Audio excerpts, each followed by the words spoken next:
Buenos días. Sí, vale. Buenos días, si queréis ir tomando asiento.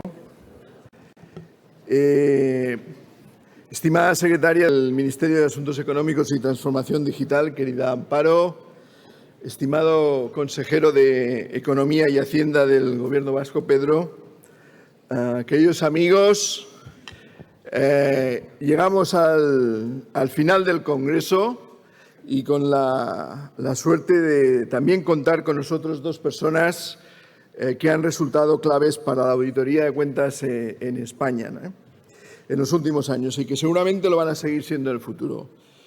Pedro Azpiazu fue uno de los diputados con los que trabajamos durante todo el proceso de aprobación de la Ley de Auditoría de Cuentas y su apoyo fue fundamental en este proceso.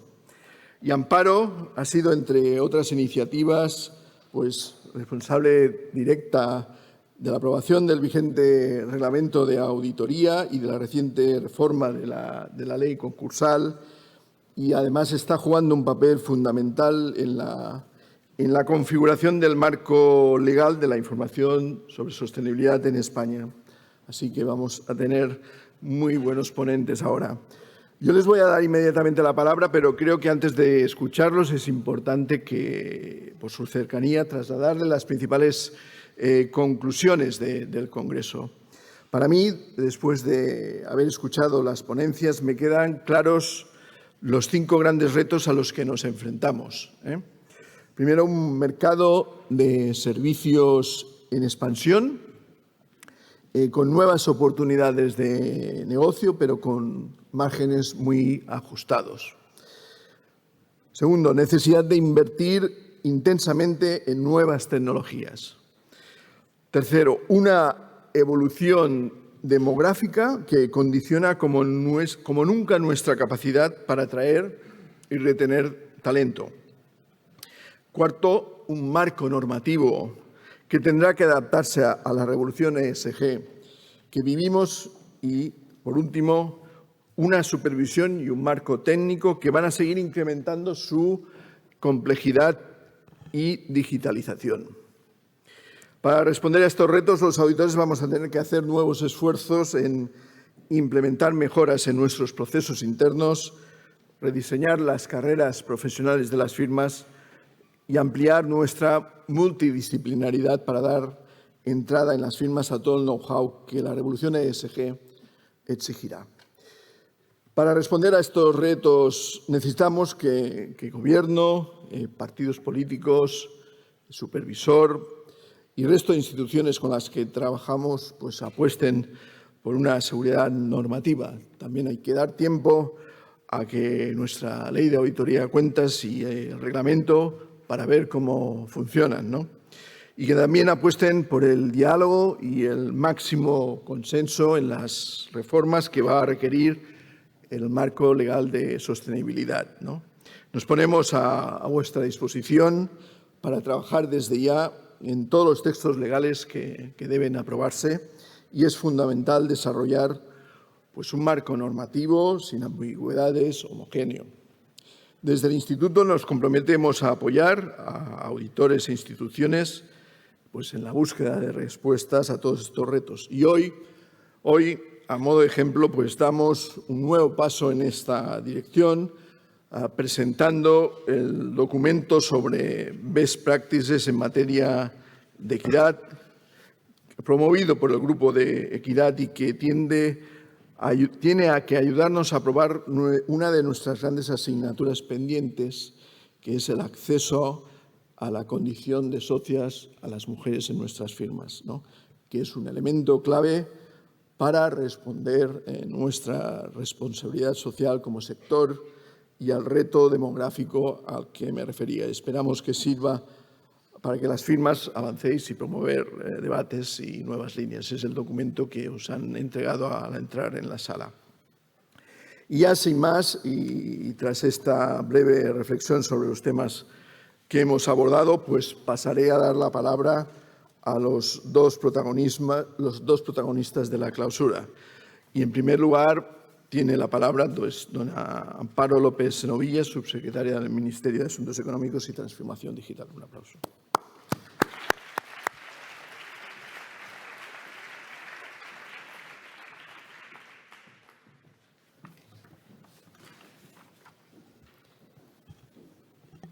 Buenas tardes a todos. En primer lugar, como no puede ser de otra manera, quería comenzar mis palabras agradeciendo al Instituto y en particular a su presidente, querido Ferran, la invitación a la sesión de clausura de este Congreso Nacional de Auditoría, el 25º.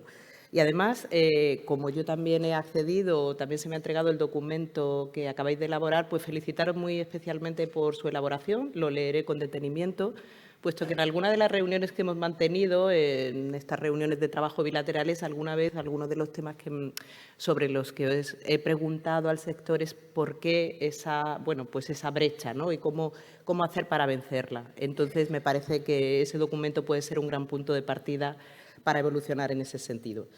Desde que se celebrara este congreso por última vez en 2019, en el que también tuve el placer de participar en aquel momento, creo que fue la inauguración en Toledo, han ocurrido muchísimas cosas, desde acontecimientos completamente transformadores de todos los ámbitos de la economía o de la sociedad, como ha podido ser la pandemia o ahora la guerra, de la que tanto se ha hablado en la anterior intervención, hasta acontecimientos ya mucho más concretos que causan también ese concreto impacto en el ámbito empresarial en que los auditores desempeñáis vuestra actividad. En estos días de este interesante congreso se han abordado numerosos aspectos, tales como los retos del sector auditor, el papel del supervisor del ICAC, la sostenibilidad, el metaverso o la reforma concursal. Y hace escasos minutos Ana de Palacio y Javier Solana nos han ilustrado sobre las tendencias geopolíticas, en una charla, la verdad, inspiradora y muy interesante.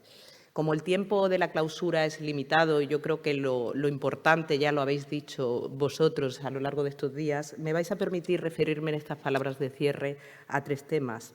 La inteligencia artificial y las realidades inmersivas, el metaverso.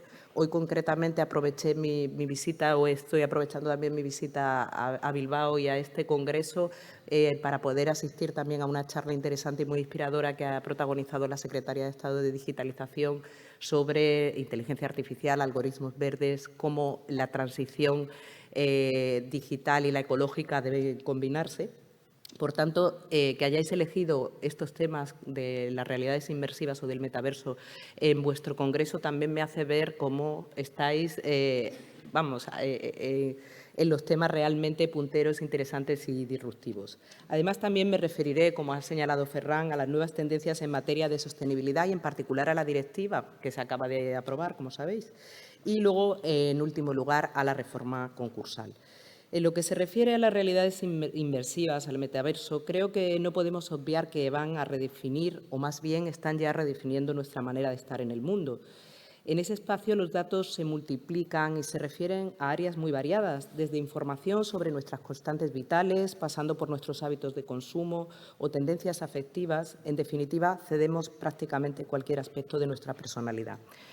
Una enorme transformación con impactos que van desde el comercio al ocio, pasando por la forma de enseñar. Y, como tantas veces en la historia, la evolución tecnológica se ha adelantado a la regulación que la misma puede requerir. Ahora bien, sí que es cierto que existen ya unos marcos normativos que, sin regular completamente el fenómeno, han de tenerse en cuenta. En este sentido, me vais a permitir hacer alusión a la Carta de Derechos Digitales que el Gobierno presentó en julio de 2021 y es una pionera Carta de Derechos Digitales, puesto que creo que solamente otro país, Chile, tiene un texto de características semejantes.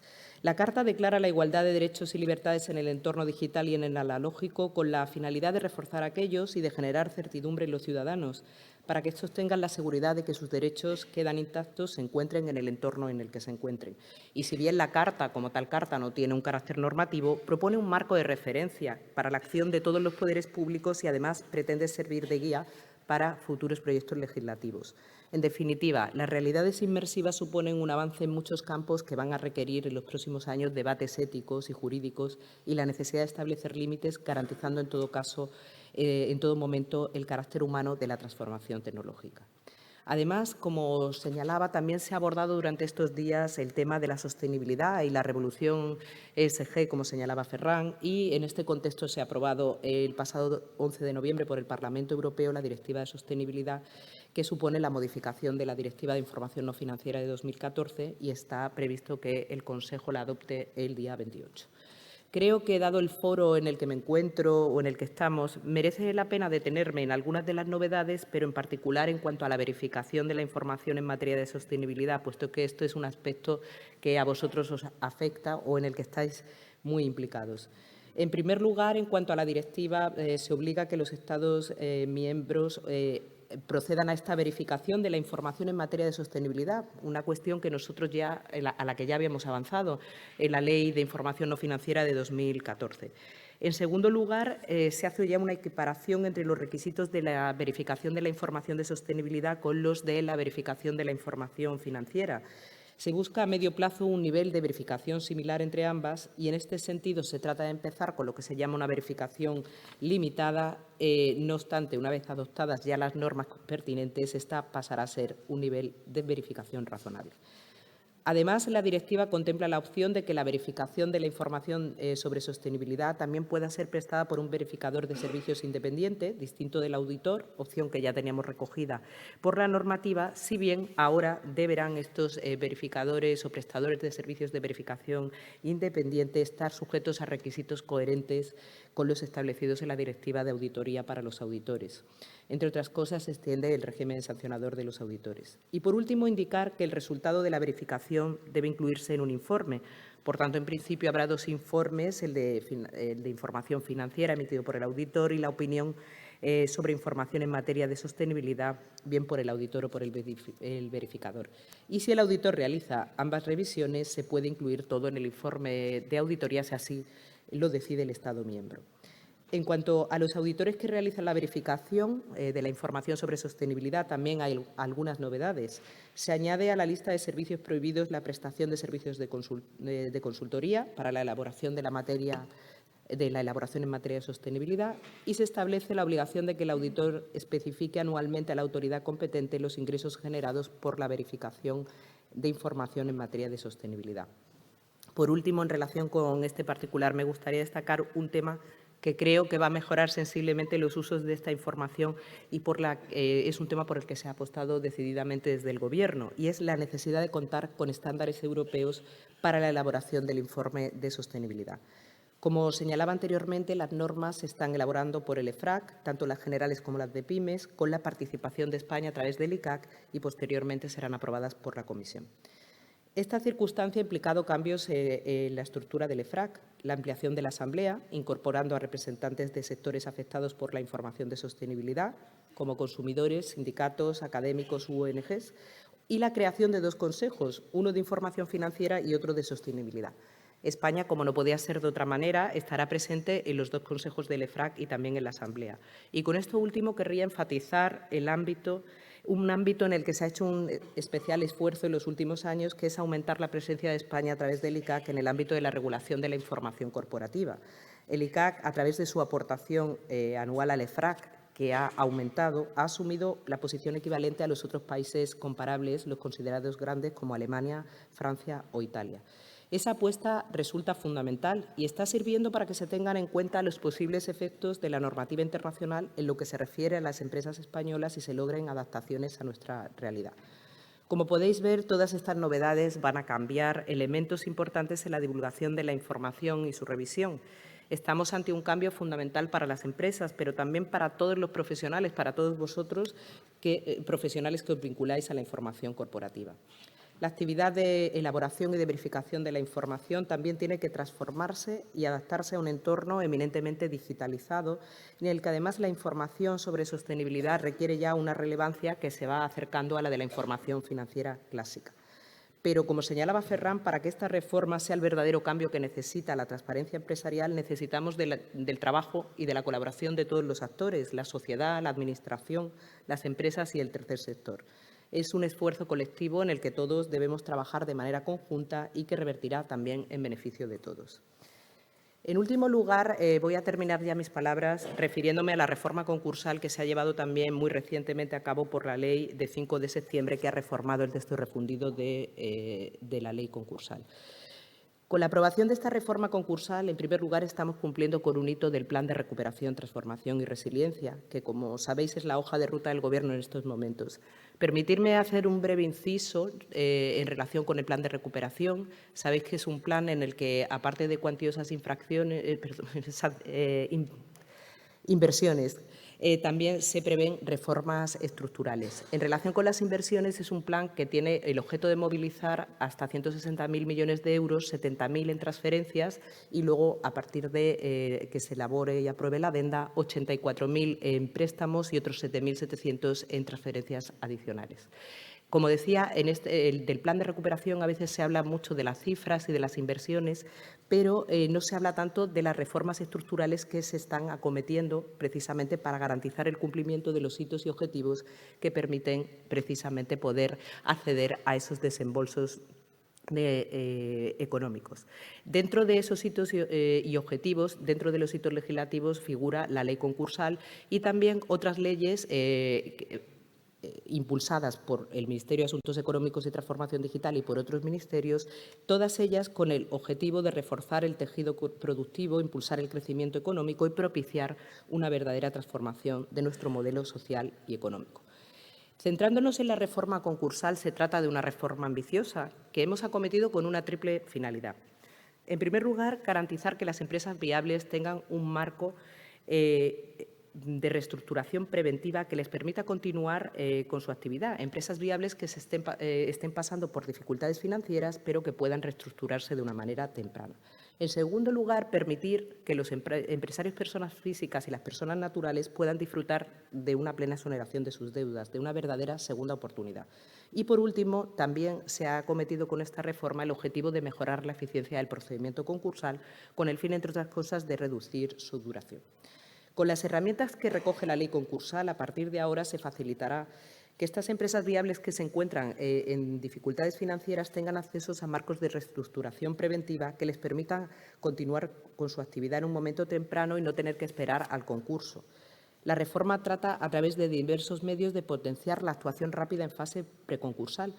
Por ello, estos marcos están disponibles para todos los empresarios, no solo, como ocurría hasta ahora, en una situación de insolvencia actual o inminente, sino también en un estadio anterior, que es el que se conoce como probabilidad de insolvencia. Con ello, lo que queremos potenciar es precisamente esa actuación temprana. En este sentido, era necesario dar un enfoque distinto a los instrumentos preconcursales de los que gozaba nuestra legislación hasta la actualidad, cuáles serán los acuerdos de refinanciación y los acuerdos extrajudiciales de pago, que particularmente los segundos quizá no se ha hecho un uso de ellos muy alto y, por tanto, se trata de potenciar nuevos planes o nuevas herramientas de reestructuración.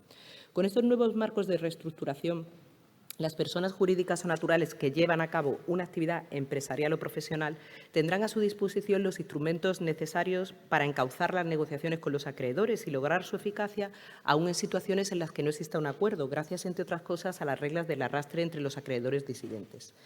En este procedimiento surge una nueva figura que creo que también es de vuestro interés, que es la del experto en reestructuración, en la que me voy a detener brevemente. Sus funciones consistirán en asistir al deudor y a los acreedores en las negociaciones y en la elaboración del plan, y elaborar y presentar ante el juez los informes exigidos por la ley y, en particular, el valor en funcionamiento de la empresa en el caso de los planes de reestructuración que no sean consensuales. Es una figura, por tanto, más próxima a la de un mediador que a lo que sería un administrador, ya que facilita las negociaciones entre las partes y ayuda a deudores con poca experiencia o conocimientos en materia de reestructuración. La ley establece la obligatoriedad del nombramiento del experto en reestructuración en determinados supuestos que son los que establece la directiva, pues, por ejemplo, cuando lo solicita el deudor, cuando lo solicitan los acreedores que representan más del 50% del pasivo que en el momento de la solicitud puede quedar afectado por la reestructuración, o bien cuando se ha producido una suspensión de ejecuciones singular o la prórroga de esa suspensión, o cuando el deudor o cualquier legitimado solicita la homologación del plan de reestructuración, lo cual va a producir que sus efectos se extiendan a una clase de acreedores o a los socios que no hubieran votado a favor de dicho plan. Además, otro avance importante de la ley es que se centra por primera vez en las microempresas y diseña en su libro tercero un procedimiento específico. Para estas compañías, su procedimiento especial aglutina tanto lo que serían los procesos concursales como los preconcursales, permitiéndoles contar con un solo procedimiento adaptado a sus necesidades y circunstancias, flexible, ágil, online y con menores gastos. Y como os decía con anterioridad, además de ese objetivo de la reestructuración, se ha pretendido profundizar en esta reforma concursal en la segunda oportunidad o en la posibilidad de que los empresarios, personas físicas o las personas naturales puedan disfrutar de la plena exoneración de sus deudas. Así como medidas para lograr una verdadera segunda oportunidad, se busca que no siempre sea necesario el pago de una cantidad mínima del pasivo ni la liquidación previa del patrimonio de los bienes del deudor, que la duración del plan de pago se reduce de 3 a 5 años, salvo en el caso en que se haga efectiva la liquidación o la ejecución de la vivienda habitual, y además se abre la puerta a la exoneración de los créditos públicos con un tope de hasta 10.000 en créditos tributarios y otros 10.000 en créditos de la Seguridad Social. Quisiera destacar también por su importancia que en el régimen de la segunda oportunidad, en su modalidad de plan de pago, se permite que los deudores conserven su vivienda habitual y, en este caso, el plan podrá tener una duración de hasta 5 años. Y en cuanto a los profesionales implicados en todos estos procedimientos, los administradores concursales, que también entiendo que es un tema que os interesa y os interpela directamente, se ha reforzado en esta reforma la profesionalidad de la Administración concursal, lo cual ha sido una demanda tradicional tanto del propio sector como de la propia directiva. Como medidas dirigidas a este refuerzo de la profesionalidad están el examen de actitud profesional, la designación mediante turno correlativo, como regla general, aunque con excepciones, la adecuada retribución, atendiendo a reglas de exclusividad, limitación, duración, eficiencia, y se han incluido incentivos para garantizar dicha eficiencia en la menor duración del concurso. Hay que destacar que se podrá excluir de la superación del examen a profesionales tales como auditores o economistas que acrediten una experiencia previa. Otra de las claves de la reforma es fomentar también la agilidad de los concursos. Entre otras cosas, si los concursos habitualmente han acabado en un 90% de ellos en liquidación, también en buena medida se debe a la excesiva duración de los procedimientos. Sin ánimo de ser exhaustiva, permitidme añadir que la ley pretende fomentar la agilidad con medidas tales como la eliminación de la figura de la propuesta anticipada de convenio o la simplificación de los hitos procesales para que se produzca la apertura de la fase de convenio. Y, finalmente, también se ha dado carta de naturaleza a un instrumento que se venía utilizando y que estaba acuñado jurisprudencialmente, pero no legalmente, como es el Prepack Administration, que permite al deudor solicitar junto en la solicitud del concurso una propuesta escrita vinculante del acreedor o de un tercero para la adquisición de una o varias unidades productivas. Y, por dar un último apunte, la reforma ha pretendido atajar ese problema tradicional que os comentaba con anterioridad de la excesiva duración de los concursos y, por ello, se ha establecido un plazo máximo de duración del procedimiento y medidas que agilizan los procedimientos, como, por ejemplo, los incentivos a la pronta resolución de los trámites. En definitiva, termino ya, agradeciendo de nuevo al Instituto su invitación y celebrando el éxito de este congreso. Creo que hablo en nombre de todos al manifestar mi alegría porque se haya retomado de manera presencial la celebración de estos congresos nacionales de auditoría que reportan tanta utilidad teórica y práctica para todos sus asistentes y también para las personas que tenemos el honor de intervenir como ponentes. Muchas gracias.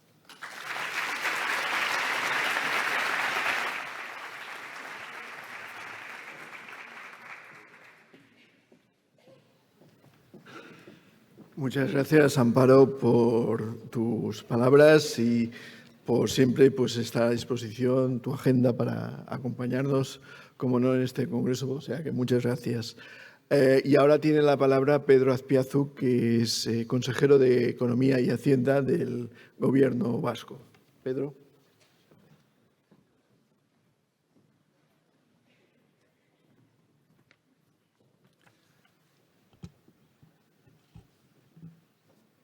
Herri agintari eta ordezkariak, Espainiako zinpeko kontu aztertzaileen institutuko arduradunak, jaun-andreok, egunon. Eskerrik asko gonbidapenagatik eta ematen dizuen aukeragatik zuekaz gaur hemen egoteko. Kongresu honetara etorri zareten guztiei presentzia eskertzen dizuet, baita erakundeak topaketa hau partekatzeko eskaintzen diudan aukera ere.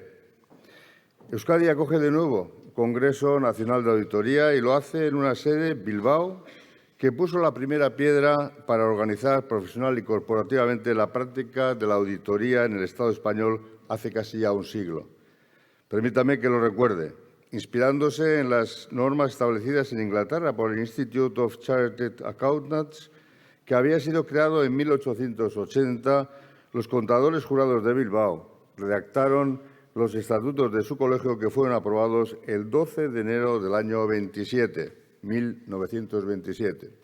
En aquellos estatutos se esbozaba el espíritu y la filosofía normativa del Instituto de Censores Jurados de Cuentas de España, que esta semana ha venido celebrando su 25º Congreso. Y lo han hecho con 3 jornadas donde se han planteado temas de reflexión y debate alrededor de la auditoría, como son la geopolítica y la sostenibilidad. Como sabemos, la sostenibilidad tiene una importancia creciente para el futuro de las empresas, no solo en el aspecto financiero, sino en el reputacional en relación a su compromiso ambiental, social y de buen gobierno. Cada vez se valoran más los empresarios así lo hacen, y por los clientes también, las políticas empresariales relacionadas con las condiciones laborales de los empleados, la igualdad de género, la eliminación de la brecha salarial, así como el respeto a los derechos humanos. También la no afectación negativamente al medio ambiente, la transparencia, las conductas éticas de los directivos y, en definitiva, los principios de buen gobierno de las corporaciones privadas y también públicas. Todo ello tiene que plasmarse en un estado de información no financiera que debería acompañar a las cuentas anuales. En definitiva, la imagen fiel de una empresa o de una institución no debe limitarse a la información financiera, sino también al reflejo de los riesgos y oportunidades en materia social, ambiental y de gobernanza. Todo ello permitirá conocer el estado real de la misma y las perspectivas de futuro. Esta última perspectiva es la que quiero destacar de la propuesta de presupuestos que hemos presentado a finales de octubre en el Parlamento Vasco y que estamos tratando de acordar con los grupos de la oposición para llegar al máximo consenso posible. El esfuerzo para pactar podría parecer baldío por la mayoría absoluta con la que cuentan los partidos que soportan al Gobierno en el Parlamento, pero la complejidad del momento socioeconómico en el que nos encontramos merece, sin duda alguna, hacer un esfuerzo adicional por parte de todos. Un acuerdo más amplio creemos que sería un éxito colectivo. Tras vivir un rápido crecimiento económico durante la segunda mitad del año 21, pero sin habernos recuperado totalmente de la inaudita e inesperada recesión ocasionada por la pandemia, estamos de nuevo navegando en un mar de aguas muy turbulentas movidas por la invasión de Rusia a Ucrania.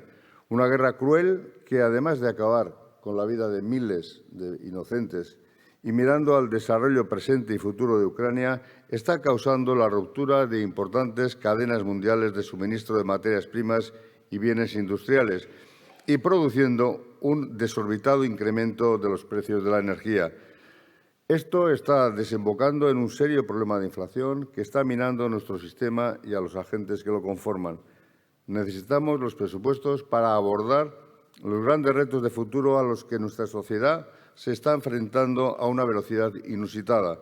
La transición social con la igualdad de género, la conciliación, el reto demográfico y el fenómeno migratorio. La transición ecológica, climática y energética para combatir el cambio climático que pone en riesgo la vida del planeta como la conocemos en la actualidad, y la transición digital que está suponiendo un cambio de paradigma y transformando los procesos productivos y organizativos en todos los sectores económicos y profesionales, incluido el sector público y la provisión de servicios públicos de calidad. No obstante, el presupuesto público tiene objetivos de más corto plazo, pero no por ellos menos importantes. Tiene que garantizar de un modo efectivo y sostenible la amplia gama de servicios públicos que nos demanda la ciudadanía y de los que la Administración autonómica es responsable: salud, educación, seguridad, empleo, cultura, servicios sociales, promoción económica, vivienda o medio ambiente, entre las principales. Pero además, en estos momentos de creciente incertidumbre, necesitamos el presupuesto para hacer frente a la coyuntura y priorizar el apoyo a las familias más vulnerables y que están encontrando especiales dificultades para cubrir necesidades básicas causadas por el incremento de la inflación. Más aún, los presupuestos que presentamos son el instrumento para mantener y reforzar la resiliencia de nuestro sistema económico productivo, apoyando en el corto plazo a las empresas intensivas en energía, a las que más afecta la subida de los precios del gas y la electricidad, y poder seguir con nuestra sólida apuesta por la inversión pública y, en particular, por la inversión en I+D+I, para continuar siendo competitivos en un mundo en el que la innovación, el conocimiento y el talento de las personas son los inputs clave para seguir desarrollando nuestra red de apoyo social y no dejar a nadie atrás. La realidad nos demuestra que una visión compartida y una actuación conjunta del sector público y privado son la mejor garantía de mantener el timón en tiempos de dificultades. En 2022, nuestra economía está manteniendo el tipo y estamos ya casi convencidos de que nuestras previsiones de crecimiento anual por encima del 4% se mantendrán sobradamente. Contamos ya con datos de 3 trimestres, a pesar de la ligera desaceleración económica que se está produciendo en los últimos meses. En Euskadi, el mercado de trabajo se mantiene fuerte. La encuesta de población en relación con la actividad del Eustat nos dice que la tasa de paro bajó en el tercer trimestre hasta el 7,9%, que es la cifra más baja desde el segundo trimestre del año 2009. Esto se ha conseguido gracias a una importante creación de empleo que la estadística sitúa este año en el 2,1%. Por otro lado, los precios del gas nos están dando un buen respiro y la tasa de inflación de octubre ha sido en Euskadi del 6,9% y la tasa subyacente del 5,9%, unas décimas por debajo de lo que es a nivel del conjunto del Estado. Sin embargo, somos conscientes de que bajar al objetivo del 2% requerirá todavía algún tiempo y algún esfuerzo.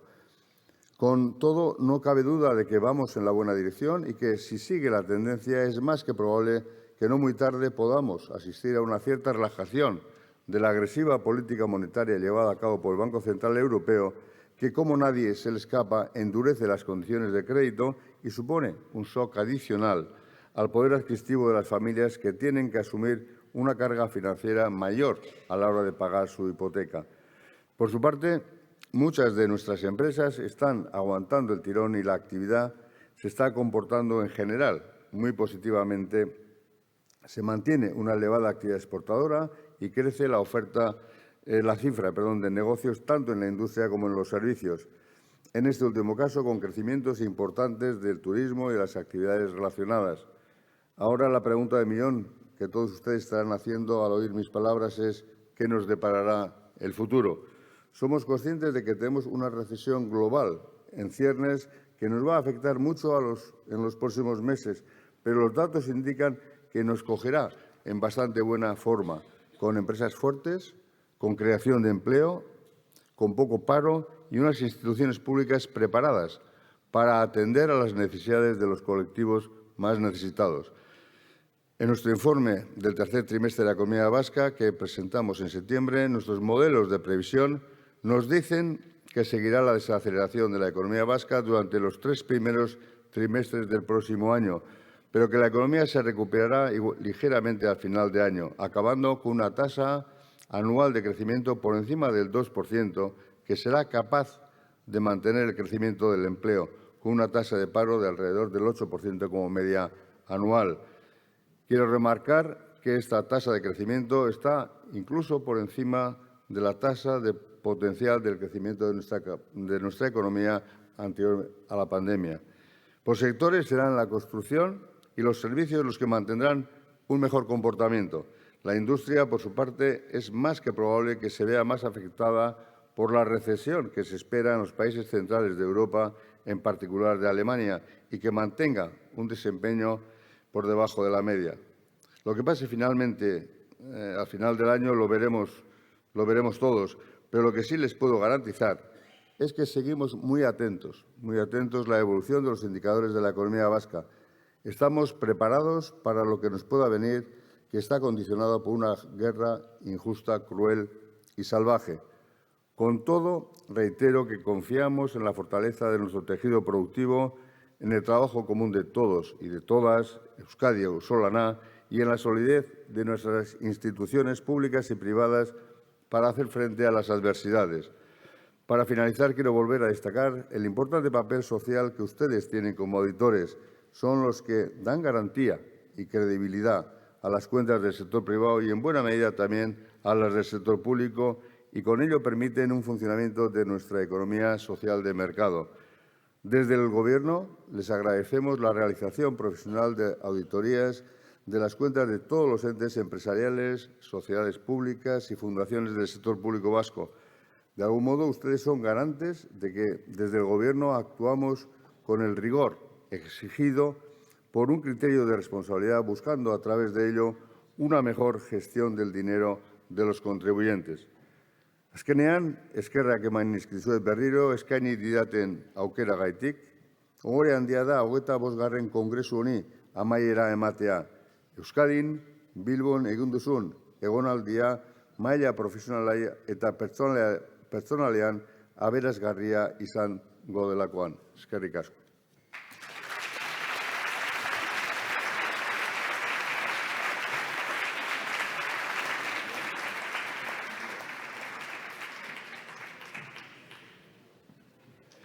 Muchas gracias, Pedro, por tus palabras y por haber estado aquí en el cierre, en la clausura, ¿no? Y con las palabras de subsecretaria y de consejero, pues queda clausurado el Congreso, pero creo que es justo antes de irnos al cóctel que nos espera, pues brindemos 2 aplausos muy fuertes.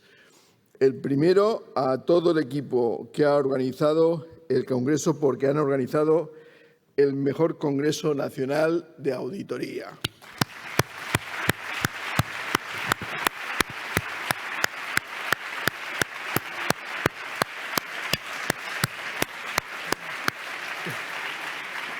Y he dicho 2 aplausos porque el segundo aplauso es muy especial, porque una persona que ha dedicado buena parte de su vida profesional a los auditores y al instituto, me refiero a esa persona. Es una persona querida y respetada por todos sus compañeros, por todas las instituciones con las que ha tenido relación, por los auditores de la agrupación del País Vasco e incluso por los miembros de la otra corporación. Me refiero a nuestro querido Álvaro Benítez, que ha sido el corazón de muchos congresos, pero en especial de el mejor congreso de nuestra historia, y al que en breve vamos a echar mucho de menos porque se jubila. Álvaro, sube al escenario.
Las calles de Guecho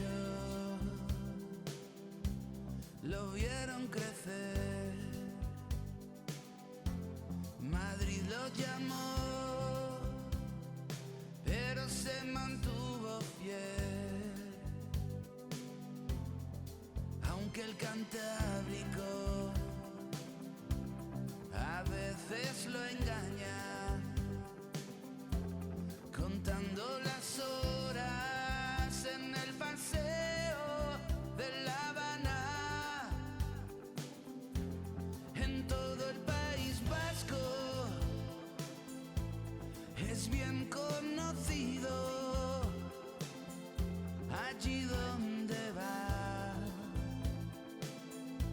hace nuevos amigos. No es su punto fuerte la tecnología, 20 años de sudor, esfuerzo sin días, aunque la jubilación se le resistía, se le echará de menos en la auditoría.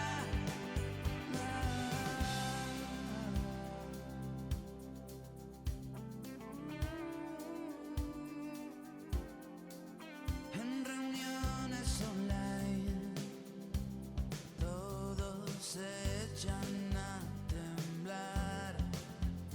Zara de los atunes es el mejor lugar para ser gaditano. Un par de semanas, él nunca rechaza una buena esparragada. En todo el País Vasco es bien conocido, allí donde va, hace nuevos amigos. No es su punto fuerte la tecnología, 20 años de sudor, esfuerzo sin días, aunque la jubilación se le resistía, se le echará de menos en la auditoría. No es su punto fuerte la tecnología, 20 años de sudor, esfuerzo sin días, aunque la jubilación se le resistía, se le echará de menos en la auditoría.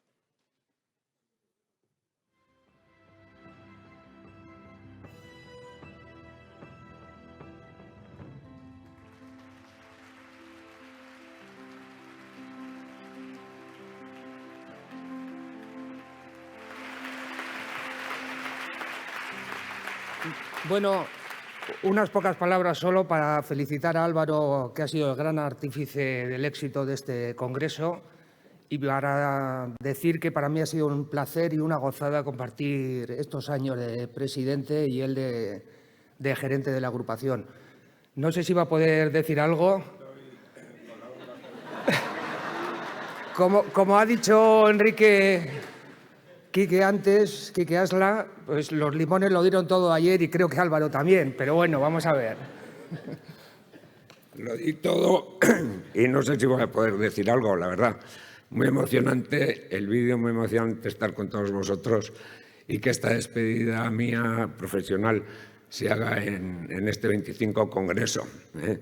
En el 2006 inicié un poco la coordinación de congresos en el instituto, que he estado durante todos estos años, evidentemente acompañado por todo el equipo del instituto, y estos últimos años además liderados por Javier, que la verdad es que ha sido una verdadera maravilla. Muchas gracias a todos.